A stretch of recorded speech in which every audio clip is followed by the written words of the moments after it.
Guys, इस video में हम बेसिक कंसेप्ट को समझेंगे और ये समझ में आ गया तो हम एक बहुत ही अच्छा सा क्वेश्चन सॉल्व भी कर सकते हैं उसके बाद। ठीक है, देखो e की पावर x की एक्चुअल में e की पावर x की आखिरी वैल्यू क्या होती है। तो e की पावर x की जो वैल्यू होती है that is you can see 1 plus x square upon में 2 फैक्टोरियल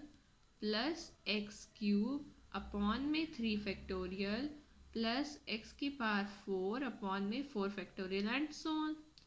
अब समझने वाला कंसेप्ट ये है कि अगर हमारा x टेंड्स करेगा प्लस इन्फिनिटी की ओर,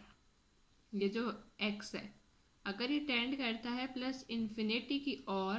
तो जो ये e raise to the power x होगा ना, यहाँ पर भी मतलब x में इन्फिनिटी मतलब पॉजिटिवली बढ़ रहा है तो ये भी बढ़ेगा, पॉजिटिवली इन्फिनिटी ही आएगा। परंतु समझने वाली बात यह है कि अगर यही चीज़ हमारी होती है नेगेटिव, राइट, अगर यही चीज़ हमारी होती है नेगेटिव मतलब x हो जाता है हमारा माइनस इन्फिनिटी, तब देखिए तब क्या कॉन्सेप्ट है तब माइनस एक्स, इसका मतलब ये हुआ कि माइनस एक्स टेंड्स कर रहा है प्लस इन्फिनिटी की ओर और e raise to the power minus x will be your plus infinity, right. So e raise to the power minus x मतलब 1 अपॉन में e raise to the power x tends to your infinity, right guys. तो e raise to the power x ये हो जाएगा आपका 1 upon में infinity and 1 upon में infinity मतलब 0। तो आप इससे कंक्लूजन ये कर सकते हैं कि जब x माइनस इन्फिनिटी को टेंड करेगा तब e raise to the power tend करेगा 0। अब हम बात समझते हैं, जैसे क्वेश्चन के लिए हम पहले से समझ आ देती हूँ लेफ्ट हैंड डेरिवेटिव वाला concept and right hand derivative वाली बात। तो लेफ्ट हैंड डेरिवेटिव में देखना गाइस, समझना ज़रा, दिख रहा है, बिल्कुल दिख रहा होगा, बहुत ध्यान से देखो। लेफ्ट हैंड डेरिवेटिव देखो, ये देखो इधर, लेफ्ट हैंड डेरिवेटिव में जब हमारा h टेंड्स कर रहा है 0 नेगेटिव पे, तो जो उसका रेसिप्रोकल होगा वो क्या होगा, मतलब लेफ्ट हैंड लिमिट ये होता है ना, limit h tends to 0 negative, अगर हमें 0 पे चेक करनी है, मतलब अगर जिस पे भी पॉइंट पे चेक करनी है, तो जो 0 वाले क्वेश्चंस के लिए कॉन्सेप्ट है कि अगर आपको जिससे डिफरेंशिएबिलिटी बतानी हो 0 पर, और अगर तो h टेंड्स टू 0 नेगेटिव, क्योंकि क्वेश्चन ये है कि हमें चेक करनी है differentiability at x equal to 0 पे, ठीक है। तो ये तब की बात है, तो h हमारा हो गया 0 नेगेटिव,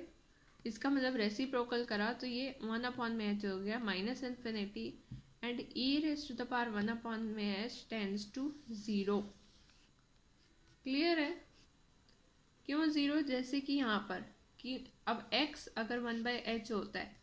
तो वो माइनस इन्फिनिटी को टेंड कर रहा है, तो e raise to the power x जैसे 0 हुआ ऊपर वाले फंडे के अकॉर्डिंग, उसी अकॉर्डिंग आपको याद रखना है कि e raise to the power minus 1 upon में h 0 को टेंड करेगा।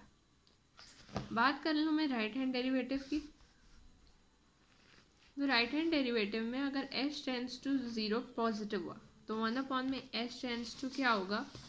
प्लस का इन्फिनिटी होगा एंड 1 अपॉन में h tends to plus infinity होगा। Similarly e raise to the power 1 upon में h होगा अगेन इन्फिनिटी, परंतु e raise to the power minus 1 upon में h मतलब 1 अपॉन में e raise to the power 1 upon में h ये होगा 0। तो इसी कंसेप्ट के अकॉर्डिंग हम एक क्वेश्चन आपको दिखाते हैं जो आस्क करा गया है दिल्ली यूनिवर्सिटी में, and let's see what happens. देखिए ये हमारा ड्यू का क्वेश्चन है, इसी के लिए हमने ये कंसेप्ट समझा सारा। तो फंक्शन दे रखा है,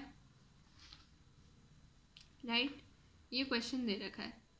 अब ये सिंपल है, लेफ्ट हैंड डेरिवेटिव निकालना है पहले हमें, कहाँ पर, ये 0 पर। फिर लिमिट वही करना है, h tends to 0 negative f of 0 plus h minus f of 0 upon में h, वही सेम फंडा। अब 0 प्लस h, तो यार ये जो फंक्शन है वो 0 प्लस h पे है, तो इसका मतलब तो यही हुआ ना कि हमें h पे बताना है, h। तो हम जो हैं वो क्या करने वाले हैं, what we are going to do is simply function पता करना है 0 प्लस h। तो यहाँ पर फंक्शन h पर, तो फंक्शन x पर कितना है, वही फंक्शन आपने एज इट इज लिख दिया। अब ये जो ये x है ना, इसे अलग लेना है, ये अलग है, तो ये h भी अलग है, नॉट काउंटेबल, राइट। और ये e 1 अपॉन में h minus 1 and e 1 upon में h प्लस 1, ठीक है।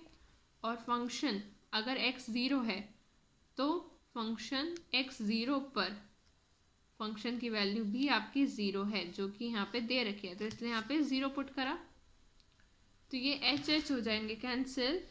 एंड आपकी आ गई limit h tends to 0 negative पर, ये आ गया।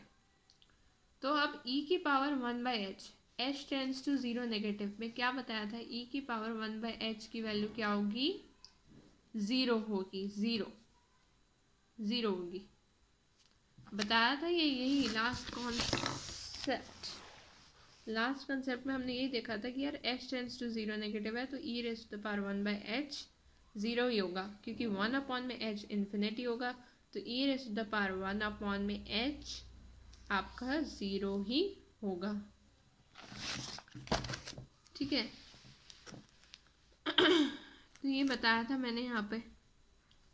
और h जब 0 पॉजिटिव होगा तो e raise to the power minus 1 upon में h 0 होगा, तो ये 0 काफ़ी हेल्पफुल है। तो ये इससे आपका आंसर आ जाएगा हमारा